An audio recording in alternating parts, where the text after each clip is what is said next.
Word है ये पहचान के लिए बनाया गया। अब पहचान करनी है शब्द की, तो शब्द क्या बोला गया?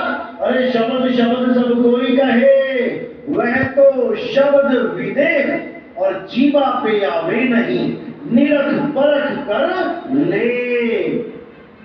क्योंकि जीव पे आने वाले जितने भी शब्द हैं ये अक्षरों के मेल से शब्द बने हैं, और हमें ये अक्षरों के मेल वाला शब्द नहीं चाहिए, नहीं चाहिए।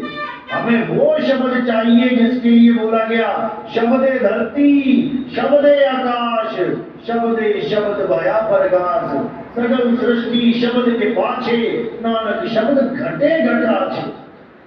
वो शब्द हर घट में विराजमान है, लेकिन उसकी कोई खबर नहीं कर पाता।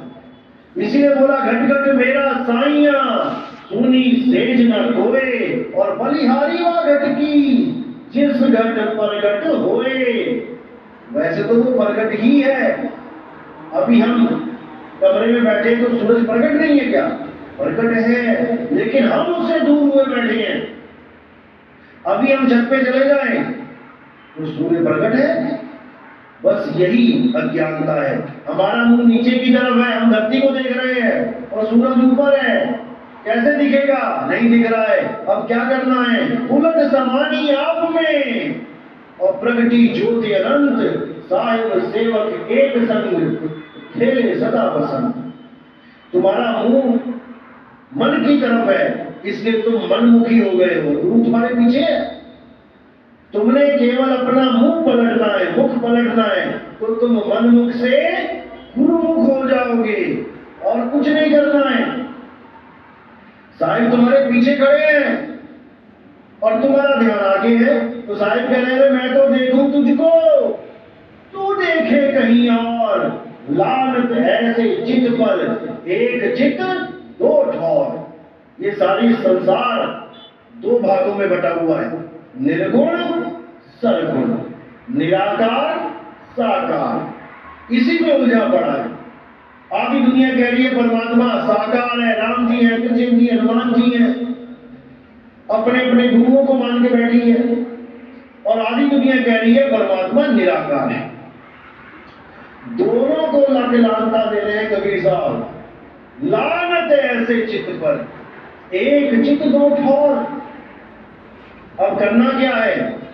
अब कहते हैं निर्गुण सरगुण दोनों से न्यारा, जानेगा कोई जान न हारा। इन दोनों को त्याग के मूल में आ जाना है, तब हर चीज समझ में आ जाए। तो कहते हैं निर्गुण सरगुण द्वंद्व पसारा, और दोनों पड़ गए काल की धारा। दोनों काल के मुंह में चले गए, निराकार वाले भी और साकार वाले भी। दोनों का कल्याण नहीं हो पाया। इसी को बोला गया कोई सरगुण में रीझ रहा, कोई निर्गुण ठहराए, और अटपट चाल कबीर की, मुंह से कहीं न जाए। दादू जी की वाणी है कि अटपटी चाल केवल कबीर साहब की है। भाई इसको समझना बहुत टेढ़ी खीर है, जल्दी नहीं समझ में आता। साहिब भी यही कह रहे हैं, अटपट ज्ञान कबीर का, और झटपट लखा न जाए। जो इसको झटपट लखे तो सब खटपट मिट जाए। अभी मैं जहां से आ रहा हूं, बीच में एक गुरुद्वारा पड़ा था, वहां मैं रुका आधा घंटा पौना घंटा। बड़े प्रेमी भगत मिले वहां पे, उन्होंने भी अपनी कुछ सुनाई महानताएं महात्मा जी की। आधा घंटा बोल के गुरु कहते थे हमें 10 मिनट दो, आप भी बोलो कुछ सुनने को। तो जब हमने मूल ज्ञान रखा वहां पे, शुरू में तो नहीं समझ में आ रहा था, लेकिन धीरे धीरे जब पर्दे खुलने लगे तो ये कह के उठे कि बहुत मुश्किल ज्ञान है समझना इसको, कि मेरे गुरुजी ये है। कब तक तुम्हारे गुरुजी हैं ये? जब तक प्राण है। उसके बाद उठा के भूंगा उनको। गुरु को भी भूख दिया जाता।